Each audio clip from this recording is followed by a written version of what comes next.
Student, पिछली video के अंदर हमने डिस्कस किया था mouth, buccal cavity, tongue and teeth के बारे में। इस वीडियो में हम डिस्कस करने वाले हैं फेरेंक्स एंड ईसोफेगस के बारे में कि फेरेंक्स और ईसोफेगस के डाइजेशन में क्या क्या रोल होते हैं और अपने फंक्शन वो किस तरीके से परफॉर्म करते हैं। फेरेंक्स क्या होता है? फेरेंक्स एक मस्कुलर ट्यूब होती है जो किससे मिलकर बनी होती है। इसके अंदर स्केलेटल मसल्स होती हैं। आपने 9th क्लास के अंदर पढ़ा होगा कि 3 प्रकार की मसल्स आपने पढ़ी हैं। कार्डिक मसल्स हैं, स्मूथ मसल हैं एंड स्केलेटल मसल्स हैं। तो इसके अंदर स्केलेटल मसल्स होती हैं और जो फेरेंक्स है ये कॉमन पासेज का काम करता है रेस्पिरेटरी सिस्टम के लिए एंड डाइजेस्टिव सिस्टम के लिए। जब हम नोज के थ्रू जब हम एयर को इनहेल करते हैं तो एयर कहाँ पे एंटर करती है? एयर एंटर करती है इस नजल कैविटी के अंदर, या नजल चैम्बर भी इसको हम बोलते हैं। नजल चैम्बर के अंदर आने के बाद एयर फिर कहाँ, किस पार्ट के अंदर आती है? एयर आती है इस पार्ट के अंदर, और इसी पार्ट को हम बोलते हैं फेरेंक्स। इसी तरीके से जो हम फूड को माउथ के अंदर लेते हैं और फूड यहाँ से फिर कहाँ जाता है? बक्कल कैविटी के अंदर, जहाँ पे हम मैस्टिकेशन करते हैं। बक्कल कैविटी से फिर फूड कहाँ पे एंटर करता है? फूड भी फिर इसी पार्ट के अंदर आता है। तो एक कॉमन पासेज है एयर की एंड फूड की। जैसे हम यहाँ पे देख सकते हैं कि ये जो पार्ट है इसको हम बोलते हैं फेरेंक्स।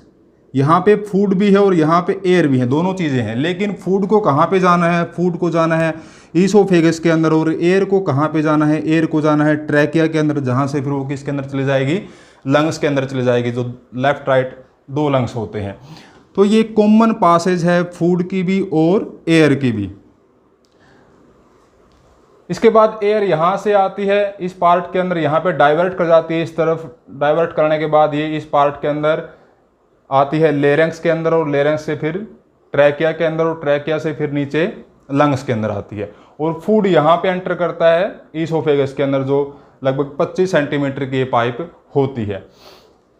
तो यहाँ पे हमने ये देखना है कि जो फूड और एयर हैं, फूड सिर्फ ईसोफेगस के अंदर एंटर कर रहा है, ऐसा क्यों है? फूड यहाँ से ट्रैकिया के अंदर क्यों नहीं जा रहा? और जो एयर है वो सिर्फ ट्रैकिया के अंदर आती है, यहाँ से वो ईसोफेगस के अंदर एंटर क्यों नहीं करती? ऐसा नहीं होता है। आप देख सकते हैं कि जब आप स्वेलिंग करते हैं, फूड को जब अंदर गुटक जाते हैं, उस टाइम पे क्या होता है कि ये वाला जो पार्ट है अपना, इसको हम ट्रैकिया बोलते हैं, तो ये ऊपर उठता है। आप अभी भी करके देख सकते हैं इस तरीके से। जब आप किसी चीज़ को अंदर गुटक जाते हैं तो ये वाला पार्ट ऊपर उठता है। तो ऐसा क्यों होता है? ऐसा इसलिए होता है कि क्योंकि ये कॉमन ओपनिंग है यहाँ पे, यहाँ से 2 ओपनिंग स्टार्ट होती हैं, एक है ईसोफेगस और एक है ट्रैकिया। जब हम फूड को अंदर लेते हैं तो फूड सिर्फ ईसोफेगस के अंदर जाना होता है और हमने इस ओपनिंग को बंद करना पड़ता है। जो इस तरफ जो ट्रैकिया है, इस पार्ट को हमने क्लोज करना होता है ताकि फूड लंग्स के अंदर ना एंटर करे। तो उस टाइम पे क्या होता है, तो ये जो ट्रैकिया ये ऊपर उठ जाता है, ऊपर उठता है और ऊपर जाके किसके साथ अटैच होता है? एपिग्लोटिस के अंदर। जो लीफ लाइक स्ट्रक्चर आप यहाँ पे देख रहे हैं, इसको हम बोलते हैं एपिग्लोटिस। मान लेते हैं कि यहाँ पे ये एपिग्लोटिस है इस तरीके से, और ये नीचे जो है ट्रैकिया है। जब हम सोलिंग करते हैं तो ये वाला पार्ट इस तरीके से ऊपर उठता है और यहाँ पे जाकर के अटैच हो जाता है। उससे क्या होगा कि जो ट्रैकिया है, ये जो ओपनिंग है, इस ओपनिंग को हम बोलते हैं ग्लोटिस। ये ओपनिंग बंद हो जाती है, क्लोज हो जाती है, और फूड फिर किसके अंदर जाता है? ईसोफेगस के अंदर। क्योंकि ये तो ओपनिंग बंद हो चुकी है, यहाँ तो एंटर करेगा नहीं, तो फूड फिर सीधा नीचे ईसोफेगस के अंदर डाइवर्ट कर जाता है। इसी तरीके से जब हम इनहेल करते हैं, एयर को इनहेल करते हैं, उस टाइम पे क्या होता है कि जो एयर है वो सिर्फ ट्रैकिया के अंदर एंटर करती है, ईसोफेगस के अंदर एंटर नहीं करती है। वो कैसे होता है कि जब हम जिस दौरान हम सांस ले रहे होते हैं, उस टाइम पे क्या होता है कि ये ओपनिंग जो है ओपन होती है। ये वाला पार्ट नीचे ही होता है, ओपन होता है, और ये वाला जो पार्ट है ईसोफेगस है, ये क्लोज रहता है। ईसोफेगस की ओपनिंग जो यहाँ पे है, ये जो ओपनिंग है ईसोफेगस की यहाँ पे, ये ओपनिंग तभी खुलती है, तभी ओपन होती है जब हम सोलिंग करते हैं। जैसा अब हम कोई सोलिंग नहीं कर रहे हैं, फूड नहीं ले रहे हैं, तो उस टाइम पे क्या है? ईसोफेगस बंद है, क्लोज है। तो उससे क्या होगा? एयर जो है यहाँ नीचे एंटर नहीं कर पाएगी। एयर किसके अंदर जाती है? सीधा ट्रैकिया के अंदर। ईसोफेगस की ओपनिंग तभी खुलती है जब हम सोलिंग करते हैं। तो यही कारण है कि जो फूड है वो सीधा डायरेक्ट जाता है ईसोफेगस के अंदर और एयर जो है डाइवर्ट हो जाती है किसके अंदर, ट्रैकिया के अंदर। एक टाइम पे हम एक ही काम करते हैं, जब हम सांस ले रहे होते हैं तो ईसोफेगस क्लोज होता है, और जब हम स्वेलिंग करते हैं, कोई चीज़ को गुटकते हैं अंदर, तो उस टाइम पे हम सांस नहीं ले पाते हैं, नहीं लेते हैं। क्यों नहीं लेते हैं? क्योंकि ये ओपनिंग बंद हो जाती है और एयर एंटर अंदर नहीं करती है।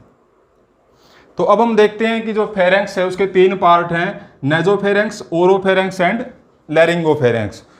जो नेजोफेरेंक्स है ये अपर पार्ट है, फर्स्ट पार्ट है जो, और जो ओरोफेरेंक्स है ये मिडिल पार्ट है, सेकंड पार्ट है ये वाला पार्ट है, और जो लास्ट का जो लैरिंगोफेरेंक्स है ये थर्ड पार्ट है, जो लोअर पार्ट है। इस पूरी स्ट्रक्चर को हम क्या बोलते हैं? इसी को हम बोलते हैं फेरेंक्स। ठीक है, अब हम थोड़ा सा यहाँ पे एपिग्लोटिस, ग्लोटिस के बारे में देखते हैं कि जो 2 स्ट्रक्चर यहाँ पे दिखा रखी है हमने, इनके क्या फंक्शन है। ठीक है, वही बात है जो हमने अभी डिस्कस की है कि ड्यूरिंग सोलिंग के दौरान क्या होता है, जब हम कोई चीज़ को अंदर घुटकते हैं उस टाइम पे क्या होता है। जो एपिग्लोटिस है, जो लीफ लाइक स्ट्रक्चर है, जो ऊपर जो एपिग्लोटिस है ये क्या कर देती है, ग्लोटिस को बंद कर देती है, इसको कवर कर लेती है, इस ओपनिंग को ये बंद कर देती है। उससे क्या होगा? उससे ये होगा कि जो फूड है, फूड की एंट्री वो लेरेंक्स के अंदर नहीं होती, ट्रैकिया के अंदर फूड की एंट्री नहीं हो पाती है। ठीक है, ये ग्लोटिस है, इसके नीचे वाला पार्ट, इसको हम बोलते हैं लेरेंक्स। लेरेंक्स क्या होता है? इसको हम वॉइस बॉक्स या साउंड बॉक्स भी बोलते हैं, जिसकी वजह से हम साउंड प्रोड्यूस करते हैं, जो हम आवाज़ें निकालते हैं वो किसकी वजह से आती है? वो लेरेंक्स की वजह से आती है। इसलिए इसको हम वॉइस बॉक्स या साउंड बॉक्स भी बोलते हैं, क्योंकि इसके अंदर होती है वोकल कॉर्ड। इसको हम आगे जब हम पढ़ेंगे रेस्पिरेटरी सिस्टम तब डिस्कस करेंगे। तो ये एपिग्लोटिस क्या करता है? ग्लोटिस को कवर कर देता है और इसको बंद कर देता है, और इस मैकेनिज्म को हम बोलते हैं रिफ्लेक्स मैकेनिज्म। ठीक है, जब हम सोलिंग करते हैं तो ये वाला पार्ट ऊपर उठता है, और इसी मैकेनिज्म को हम बोलते हैं रिफ्लेक्स मैकेनिज्म। ऊपर उठने से वो ओपनिंग जो है, ये ग्लोटिस वाली ओपनिंग क्लोज हो जाती है। तो एपिग्लोटिस क्या होता है? कार्टिलेजिनस लीफ लाइक स्ट्रक्चर है। कार्टिलेज एक ऐसा मटेरियल होता है जो बोन से सॉफ्ट होता है और मसल से हार्ड होता है। जो बोन होती हैं काफ़ी हार्ड होती है, उनको हम ऐसे बाइंड नहीं कर सकते हैं, लेकिन मसल सॉफ्ट होती हैं। आप ईयर को देख सकते हैं, ईयर भी किससे मिलकर बना है? कार्टिलेज मटेरियल से मिलकर बना है। इसको हम ऐसे बाइंड भी कर सकते हैं, और ये ऐसा भी नहीं है कि नीचे की तरफ लटक जाएगा अपने आप, ऐसा नहीं है, क्योंकि ये कार्टिलेज से मिलकर बना है, जो ना तो सॉफ्ट है और ना ही हार्ड है। तो ये भी किससे मिलके बना है? कार्टिलेज मटेरियल से मिलके बना है, जो ना ज़्यादा सॉफ्ट है और ना हार्ड होता है। और कहाँ प्रेजेंट होता है? Behind the tongue. टंग के नीचे ये स्ट्रक्चर, ये टंग है और टंग के नीचे ये स्ट्रक्चर प्रेजेंट होती है। फंक्शन क्या है इसके? वही फंक्शन है कि ये ग्लोटिस को बंद कर देता है। अब ग्लोटिस क्या होता है? ग्लोटिस एक ओपनिंग है लेरेंक्स की या ट्रैकिया की ओपनिंग को हम क्या बोलते हैं? ग्लोटिस। इस ओपनिंग को हम क्या बोलते हैं? ग्लोटिस बोलते हैं। अब लेरेंक्स के देख लेते हैं थोड़ा सा कि लेरेंक्स क्या होती है। एक होलो मस्कुलर स्ट्रक्चर होती है, ये वाला जो पार्ट है muscular part about the trachea, इसको हम वॉइस बॉक्स या साउंड बॉक्स भी बोलते हैं। तो ये था फेरेंक्स के बारे में। अब हम डिस्कस करते हैं आगे ईसोफेगस के बारे में। तो अब नेक्स्ट पार्ट जो अपना ईसोफेगस है डाइजेस्टिव सिस्टम में, अब हम देखेंगे कि ईसोफेगस के क्या फंक्शन होते हैं, क्या रोल होता है डाइजेस्टिव सिस्टम के अंदर वो, और वो उनको किस तरीके से परफॉर्म करता है। तो ईसोफेगस क्या होती है? एक लॉन्ग मस्कुलर ट्यूब होती है, लगभग 25 सेंटीमीटर्स की होती है। दोनों मसल इसके अंदर होती हैं, स्केलेटल मसल्स भी इसके अंदर प्रेजेंट होती हैं और स्मूथ मसल्स भी इसके अंदर प्रेजेंट होती हैं। ये क्या करता है? ये फूड को पास कर देता है, फेरेंक्स से फूड को पास कर देता है स्टमक के अंदर, यानी कि फेरेंक्स और स्टमक को आपस में जोड़ देता है, कनेक्ट कर देता है। अब हम देखें कि इसके क्या फंक्शन होते हैं। इसके अंदर कोई केमिकल ब्रेकडाउन नहीं होता है फूड का। ऐसा नहीं है कि इसके अंदर फूड जाने के बाद उसका ब्रेकडाउन करता है, ऐसा ये नहीं करता है। कोई केमिकल एक्टिविटी इसके अंदर नहीं होती है। ये सिर्फ फूड को पास करता है फेरेंक्स से स्टमक के अंदर। तो पासिंग करता है फूड की बाय पेरिस्टालसिस मूवमेंट। ये वर्ड आपको याद रखना बहुत इंपॉर्टेंट है, एग्जाम में कई बार पूछते हैं इसको कि स्टमक जो फूड की पासिंग करता है वो कैसे करता है। इसके अंदर पेरिस्टालसिस मूवमेंट होती है। पेरिस्टालसिस मूवमेंट क्या होती है? यहाँ पे आप देख रहे हैं कि मान लेते हैं इसको, ये ईसोफेगस है और यहाँ पे इसके अंदर क्या है? फूड। तो फूड को जब ये नीचे पास करता है तो कैसे करता है, इसके अंदर जो मसल्स होती हैं, स्केलेटल और स्मूथ मसल जो होती हैं, ये क्या करती हैं, इनके अंदर कॉन्ट्रैक्शन होता है और फूड को नीचे की तरफ फोर्स करती हैं। ठीक है, तो जैसे मान लो यहाँ पे फूड पार्टिकल आता है तो इसको इस तरीके से इसके अंदर मूवमेंट होती है और फूड नीचे आता है। तो अब यहाँ ये वाला जो पार्ट है इसका, ये वाला पार्ट कॉन्ट्रैक्ट करता है और फूड को नीचे फोर्स करता है। इसी तरीके से जब फूड नीचे आता है तो जब नीचे वाला पार्ट फिर कॉन्ट्रैक्ट करता है, फूड नीचे आ गया। अब ये वाला जो नीचे वाला पार्ट है ये फिर कॉन्ट्रैक्ट करता है और फूड को नीचे की तरफ फोर्स कर देता है। तो इस तरीके से आप देख रहे हैं यहाँ पे फूड जो थोड़ा सा हमने ऊपर दिखा रखा और इस तरीके से फूड नीचे आता रहता है। तो इस मूवमेंट को हम बोलते हैं पेरिस्टाल्सिस मूवमेंट, जो उस ईसोफेगस के अंदर होती है। अब अगर हम देखें इसकी जो वाल होती है, स्टमक जो ईसोफेगस की जो वाल होती है, इसके अंदर दो तरह की ग्लैंड्स होती हैं।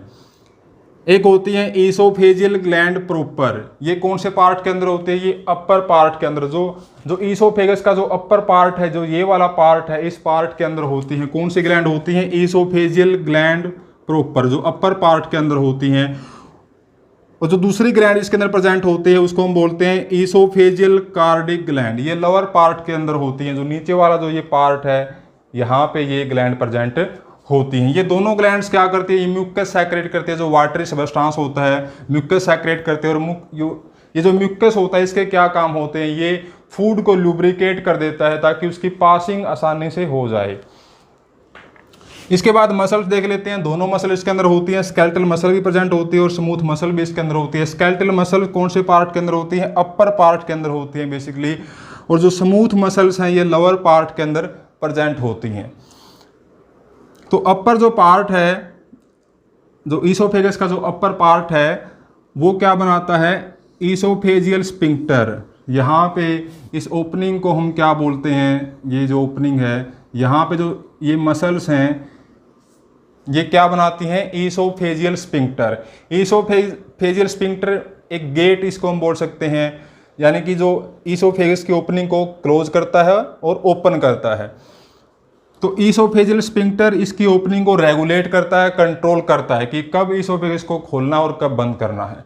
इसके बाद जो लोअर पार्ट है ईसोफेगस का, जिसके अंदर स्मूथ मसल्स होती हैं, वो क्या बनाती है, यहाँ पे ये ओपनिंग को जो रेगुलेट करता है स्पिंक्टर, इसको हम बोलते हैं कार्डिक स्पिंक्टर। ये कार्डिक स्पिंक्टर स्मूथ मसल से मिलकर बना होता है, जो इसकी ओपनिंग को रेगुलेट करता है। जब ईसोफेगस स्टमक के अंदर ओपन होता है, खुलता है, तो इसकी ओपनिंग को रेगुलेट करता है कि इसको जब फूड यहाँ से ईसोफेगस से स्टमक के अंदर आ जाता है, एक बार जब फूड आ गया तो ये ओपनिंग क्लोज हो जाती है। और क्लोज कौन करता है, कार्डिक स्पिंक्टर, जिसको हम बोलते हैं किससे मिलके बना है, स्मूथ मसल से ही मिलके बना है, जो इस ओपनिंग को रेगुलेट करता है, ओपन करता है और क्लोज करता है। जब फूड ऊपर से नीचे आ जाएगा तो ये क्लोज हो जाती है।